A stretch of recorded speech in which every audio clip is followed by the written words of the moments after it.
ಪ್ರಯಾಗ್ರಾಜು railway ಸ್ಟೇಷನಿಂದ 11 kilometre ಇರೋದು. So ಈ ಸಂಗಮ ಇದಕ್ಕೆ ತ್ರಿವೇಣಿ ಸಂಗಮ ಅಂತಲೂ ಕೂಡ ಕರೀತಾರೆ. ನೀವೇನಾದರೂ ಬಂದರೆ ಸೊ ರೈಲ್ವೆ ಸ್ಟೇಷನಿಂದ 11 ಕಿಲೋಮೀಟರ್ ದೂರದಲ್ಲಿ ಈ ಒಂದು ಕುಂಭಮೇಳ ನಡೀತಾ ಇರೋದು. ಈಗ ಕೆಲವೊಂದು ಏನು ಟ್ರಾಫಿಕ್ ಜಾಮ್ ಇದೆ, ಸೊ ಹಾಗಾಗಿ ರೋಡ್ನ ವೇಸ್ ಚೇಂಜ್ ಮಾಡಿದ್ದಾರೆ. ಸೊ ಸುತ್ತಿಸ್ಕೊಂಡು ನಿಮ್ಮನ್ನು ಕರ್ಕೊಂಡು ಬರ್ತಾರೆ. ಕೆಲವೊಂದೊಂದು ಸರಿ ಏನು ಟ್ರಾಫಿಕ್ ಜಾಮ್ ಇಲ್ಲ ಅಂದರೆ ನಿಮಗೆ ಆರಾಮಾಗಿ ಅದೇ ರೋಡಲ್ಲಿ ಕರ್ಕೊಂಬರ್ತಾರೆ. ಸೊ ಕೆಲವರು ಅರ್ಧದಲ್ಲೇ ಬಿಟ್ಟು ಇಲ್ಲಿಂದ ನಡ್ಕೊಂಡು ಹೋಗಬೇಕು ಅಂತ ಹೇಳ್ತಾರೆ. ನೀವು ನೋಡಿ ಒಂದ್ಸಲ, ಯಾಕಂದರೆ ತುಂಬ ಜನ ನಡ್ಕೊಂಡು ಹೋಗ್ತಾ ಇರ್ತಾರೆ, ಬರ್ತಾ ಇರ್ತಾರಲ್ಲ, ಸೊ ಕನ್ಫ್ಯೂಸ್ ಆಗುತ್ತೆ ನಿಮಗೂ ಕೂಡ. ಒಂದು ನಿಯರು ಏನು ಕುಂಭಮೇಳ ಇದೆ, ಆ್ಯಕ್ಚುಲಿ ಅಲ್ಲಿ ಇಳಿಸ್ಬೇಕು ನಿಮ್ಮನ್ನೆಲ್ಲ. ಅವರು ಮಧ್ಯದಲ್ಲೇ ಬಿಟ್ಟು ಹೋಗ್ತಾರೆ. ಪಾಪ ನೀವು ಅಲ್ಲಿಂದ ತುಂಬ ದೂರದಿಂದ ನಡ್ಕೊಂಡು ಬರ್ತೀರಾ. ಸೊ ಮುಂಚೆನೇ ನೀವು ಪೇ ಮಾಡೋದಕ್ಕೆ ಅಂತ ಮುಂಚೆನೇ ನಮಗೆ ನಿಯರ್ ಬಿಟ್ಬಿಡಿ ಅಂತ ಹೇಳಿ, ಸೊ ಅಲ್ಲಿಂದ ಬನ್ನಿ. ಅಲ್ಲಿಂದ ನೀವು ನಡ್ಕೊಂಡು ಬಂದಮೇಲೆ ಸ್ವಲ್ಪ ದೂರ ಇಲ್ಲಿ ಹೀಗೆ ನಡಿಬೇಕಾಗುತ್ತೆ. ನಿಮಗೆ ಇಲ್ಲಿ ಮುಂಚೆ ಎಲ್ಲ ಏಳು ಘಾಟ್ ಇರ್ತಾಯಿತ್ತು. ಸೊ ಈ ವರ್ಷದಿಂದ 8 ಘಾಟ್ನ ಮಾಡಿದ್ದಾರೆ. ಟೋಟಲ್ಲು ಇಲ್ಲಿ ಪ್ರಯಾಗರಾಜ್ನಲ್ಲಿ 50 ಘಾಟ್ ಇದೆ ಅಂತ ಹೇಳ್ತಾ ಇದ್ದಾರೆ. ಸೊ ನಮಗೀಗ ಗೊತ್ತಿರೋದು ಮುಂಚೆ 7 ಇತ್ತು, ಇವಾಗ 8 ಆಗಿದೆ ಘಾಟು ಅಂತ ಹೇಳಿಬಿಟ್ಟು. ನಾವು ಈಗ ಹೋಗ್ತಾ ಇರೋದು ದಶಾಶ್ವಮೇಧ ಘಾಟ್ ಕಡೆಯಿಂದ. ಇಲ್ಲಿ ನೋಡ್ತಾ ಇರ್ಬೋದು, ತುಂಬಾ ದೂರ ನಡ್ಕೊಂಡು ಹೋಗಬೇಕು, ಯಾಕಂದರೆ ಇಲ್ಲಿ ಯಾವುದೇ ಗಾಡಿಗಳನ್ನ ಬಿಡೋದಿಲ್ಲ. ಆರ್ಮಿ ವೆಹಿಕಲ್ಸ್ ಇರ್ಬೋದು, ಪೊಲೀಸ್ ವೆಹಿಕಲ್ಸ್ ಇರ್ಬೋದು. ಸೊ ಈ ರೀತಿ ವೆಹಿಕಲ್ಸ್ ಮಾತ್ರ, ಆ್ಯಂಬುಲೆನ್ಸು, ಎಮರ್ಜೆನ್ಸಿ ವೆಹಿಕಲ್ಸ್ ಮಾತ್ರ ಒಳಗಡೆ ಅಲ್ಲೋ ಇರುತ್ತೆ. ನಾರ್ಮಲ್ ಟೈಮಲ್ಲಿ ನೀವು 2 ವೀಲರಲ್ಲಿ ಬರ್ಬೋದು. ಸೊ ಅದಕ್ಕೆ ಬೇರೆ ಕಡೆಯಿಂದ ನಿಮಗೆ ದಾರಿ ಇದೆ. ಸೊ ನೀವು ಆ ಕಡೆಯಿಂದ 2 ವೀಲರಲ್ಲಿ ಬರ್ಬೋದು. 4 ವೀಲರ್ಸ್ ಎಲ್ಲ ಅಲೋ ಇಲ್ಲ. ಸೊ ಸ್ಟಾರ್ಟಿಂಗ್ ನೀವು ಹೋಗಿದ ತಕ್ಷಣ ನೀವು ಆಲ್ಮೋಸ್ಟ್ ಎಲ್ಲ ನಾನು ನೋಡಿದಾಗೆ ಸ್ನಾನ ಮಾಡ್ತಾ ಇರೋದು ಈ ಒಂದು ಪ್ಲೇಸಲ್ಲಿ. ಇದು ಒಂದು ಸೈಡಲ್ಲಿ ಗಂಗಾ, ಇನ್ನೊಂದು ಸೈಡಲ್ಲಿ ಯಮುನಾ, ಎರಡೂ ನದಿ ಹರಿಯುತ್ತೆ. ನೀವು ಈ ರೀತಿ ಸೇತುವೆ ಮೇಲೆ ನಡ್ಕೊಂಡು ಹೋದರೆ, ಆ ಕಡೆ ಹೋದರೆ ನೀವು ಯಮುನಾ ನದಿ ನೀರಲ್ಲಿ ಸ್ನಾನ ಮಾಡ್ಬೋದು. ಈ ಕಡೆ ಸ್ನಾನ ಮಾಡ್ತೀರಾ ಅಂತ ಅಂದರೆ ಗಂಗಾ ನದಿ ನೀರಲ್ಲಿ ನೀವು ಸ್ನಾನ ಮಾಡ್ತೀರಾ.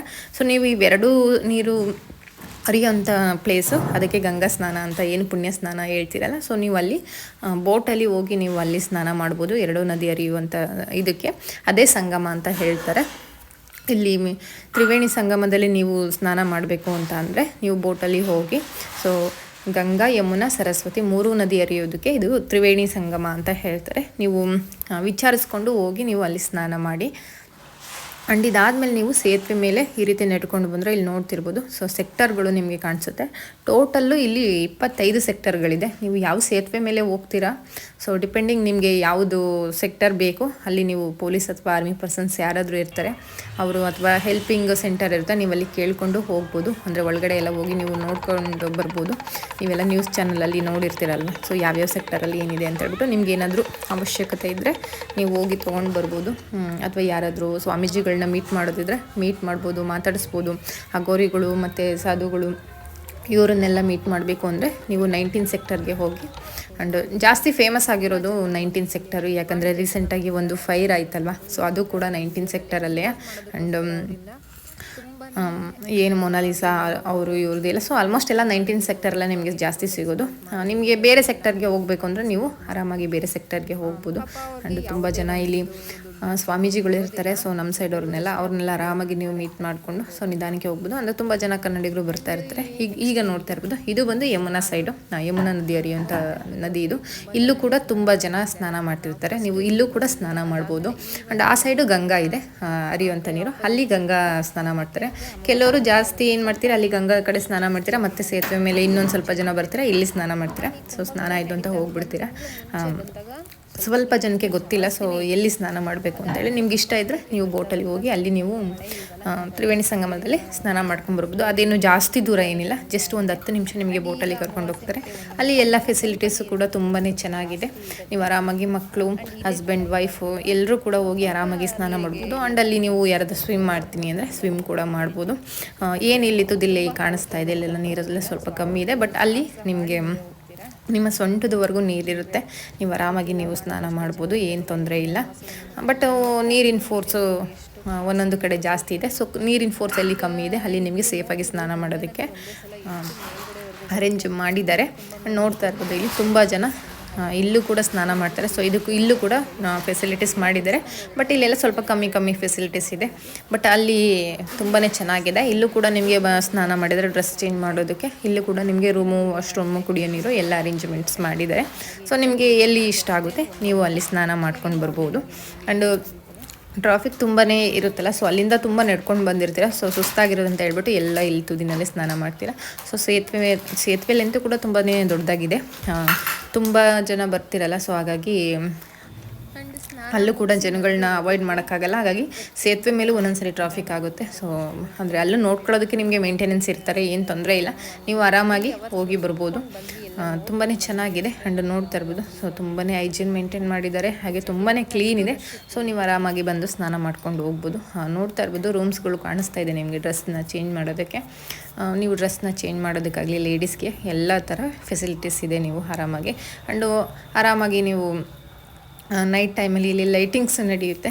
ಸೊ ಆರಾಮಾಗಿ ನೈಟ್ ಉಳ್ಕೊಂಡು ಲೈಟಿಂಗ್ಸ್ನ ನೋಡ್ಕೋಬೋದು. ಸೊ ನೀವು ಆರಾಮಾಗಿ ಸೇಫಾಗಿ ಮಲ್ಕೊಂಡು ಹೋಗ್ಬೋದು ಅಂತ ಹೇಳ್ತೀನಿ. ಆ್ಯಂಡ್ ಫ್ರೀಯಾಗಿ ನಿಮಗೆ ಎಲ್ಲ ಫೆಸಿಲಿಟೀಸ್ ಇದೆ. ಸೊ ಯಾರು ಇನ್ನೂ ವಿಡಿಯೋ ನೋಡಿಲ್ಲ ಅಂದರೆ ವಿಡಿಯೋ ನೋಡಿ, ಫ್ರೀ ಫೆಸಿಲಿಟೀಸ್ ಇದೆ, ಊಟ ಇದೆ ಫ್ರೀಯಾಗಿ ನಿಮಗೆ. ಆ್ಯಂಡ್ ನೀವು ಸ್ಟೇ ಆಗೋದಕ್ಕೆ ಫ್ರೀಯಾಗಿ ಕೂಡ ರೂಮ್ ಇದೆ. ಸೊ ನೀವು ಒಬ್ಬರೇ ಬಂದು ನೀವು ಆರಾಮಾಗಿ ಸುತ್ಕೊಂಡು ನೋಡ್ಕೊಂಡು ಹೋಗ್ಬೋದು. ಸೊ ತುಂಬ ದೂರ ಏನು ಅವಶ್ಯಕತೆ ಇಲ್ಲದೆ ತುಂಬ ದೂರ ನಡ್ಕೊಂಡು ಬಂದುಬಿಟ್ಟಿರ್ತೀರ. ಸೊ ಎಲ್ಲಿವರೆಗೂ ನಿಮಗೆ ಮೆಟ್ರೋ ಅವೈಲೇಬಲ್ ಇದೆ, ಸೊ ಅಲ್ಲಿವರೆಗೂ ಆದಷ್ಟು ನೀವು ಮೆಟ್ರೋದಲ್ಲಿ ಬನ್ನಿ. ಯಾಕಂದರೆ ಒಳಗಡೆ ನೀವು ತುಂಬ ದೂರ ನಡೀಬೇಕು. ಯಾಕಂದರೆ ಸೆಕ್ಟರ್ ಒಳಗಡೆ ಎಲ್ಲ ಹೋಗ್ತೀವಿ ಅಂತ ಅಂದರೆ ನಾವು ಒಂದು ಕಡೆ ಹೋಗಿ ಇನ್ನೊಂದು ಕಡೆ ಬರ್ತೀವಿ ಅಂದರೆ ತುಂಬ ಕನ್ಫ್ಯೂಷನ್ಸ್ ಇಲ್ಲಿ ಜಾಸ್ತಿ ಆಗುತ್ತೆ. ಸೊ ಹಾಗಾಗಿ ನೀವು ಇಲ್ಲಿ ಕೇಳ್ಕೊಂಡು ಹೋಗಬೇಕಾಗುತ್ತೆ. ಅಥವಾ ನಾವು ಒಳಗಡೆ ಏನು ಹೋಗಲ್ಲ, ಇಲ್ಲೇ ಸ್ನಾನ ಮಾಡ್ಕೊಂಡು ಹಿಂಗೆ ವಾಪಸ್ ಹೋಗ್ತೀವಿ ಅಂತ ಅಂದವರು ನೀವು ಸ್ನಾನ ಮಾಡ್ಕೊಂಡು ಕೂಡ ವಾಪಸ್ ಹೋಗ್ಬೋದು. ಅದು ಕೂಡ ಏನು ತೊಂದರೆ ಇಲ್ಲ, ಆರಾಮಾಗಿ. ಯಾಕಂದರೆ ಎಲ್ಲ ಕಡೆನೂ ಒಂದೇ ನೀರಲ್ವ, ಏನು ತೊಂದರೆ ಇಲ್ಲ. ನೀವು ಇಲ್ಲ ನಾವು ಪುಣ್ಯ ಸ್ನಾನ ಮಾಡ್ತೀವಿ, ನಾವು ಅಲ್ಲಿಂದ ಬಂದಿದ್ದೀವಿ ಅಂದರೆ ನೀವು ಬೋಟಲ್ಲಿ ಹೋಗಿ ಸ್ನಾನ ಮಾಡ್ಬೋದು. ನೋಡ್ತಾ ಇರ್ಬೋದು ಜನಗಳು ಹೋಗ್ತಾ ಇದ್ದಾರೆ. ಕೆಲವರು ಆ ಕಡೆ ಸ್ನಾನ ಮಾಡೋದಕ್ಕೆ ಹೋಗ್ತಾ ಇದ್ದಾರೆ, ಕೆಲವರು ಈ ಕಡೆ ಸ್ನಾನ ಮಾಡೋದಕ್ಕೆ ಬರ್ತಾ ಇದ್ದಾರೆ. ಈ ಕಡೆಯಿಂದ ಹೋಗೋರು ಅಲ್ಲಿ ಹೋಗ್ತಾರೆ, ಆ ಕಡೆಯಿಂದ ಬರೋರು ಇಲ್ಲಿ ಬರ್ತಾರೆ. ಸೊ ಇಷ್ಟೇ ಅಲ್ಲಿ ಇರೋದು. ಆ್ಯಂಡ್ ಸೆಕ್ಟರ್ ಒಳಗಡೆ ಹೋಗೋರು ಆರಾಮಾಗಿ ಸೆಕ್ಟರ್ ಒಳಗಡೆ ಹೋಗ್ತಾರೆ. ಸೊ ನೀವೇನಾದರೂ ಪೂಜೆ ಮಾಡಬೇಕು ಅಂತ ಅಂದ್ಕೊಂಡ್ರೆ ನೀವು ಸೆಕ್ಟರ್ ಒಳಗಡೆ ಹೋಗಿ. ಆ್ಯಂಡ್ ಗಂಗಾ ನದಿಗೆ ಪೂಜೆ ಮಾಡಬೇಕು ಅಂತ ಅಂದರೆ ನಿಮಗೆ ಐಟಮ್ಸ್ ಕೂಡ ಎಲ್ಲ ಅಲ್ಲೇ ಸಿಗುತ್ತೆ. ಬರಬೇಕಾದ್ರೆ ಹೂವಿರ್ಬೋದು, ನಿಮಗೆ ಊದ್ಬತ್ತಿ ಅಥವಾ ಏನೇ ನಿಮಗಿದ್ರೂ ಎಲ್ಲ ಕೂಡ ಇಲ್ಲೇ ಅವೈಲೇಬಿಲಿಟಿ ಇದೆ. ಸೊ ನೀವು ಆರಾಮಾಗಿ ತೊಗೋಬೋದು. ನೀವೇ ನೋಡ್ಬೋದು, ಮನೆಗಳು ಕೂಡ ನೀವು ಡ್ರೆಸ್ ಚೇಂಜ್ ಮಾಡ್ತೀನಿ ಅಂದರೆ ಸೊ ನಿಮಗೆ ಆರಾಮಾಗಿ ಅಲ್ಲಿ ರೂಮ್ಸ್ಗಳು ಅವೈಲೇಬಿಲಿಟಿ ಇದೆ. ಸೊ ಏನು ತೊಂದರೆ ಇಲ್ಲ, ಬನ್ನಿ ಸ್ನಾನ ಮಾಡಿ ಸೊ ಆರಾಮಾಗಿ ಹೋಗಿ ಅಂತ ಹೇಳ್ತಾ ಇದ್ದೀನಿ. ಸೊ ಏನಾದರೂ ಇನ್ಫಾರ್ಮೇಷನ್ ಬೇಕು ಅಂದರೆ ಕಮೆಂಟ್ ಮಾಡಿ, ನಾನು ಕಮೆಂಟ್ ಬಾಕ್ಸ್ನಲ್ಲಿ ನಿಮಗೆ ಉತ್ತರನ ಕೊಡ್ತೀನಿ.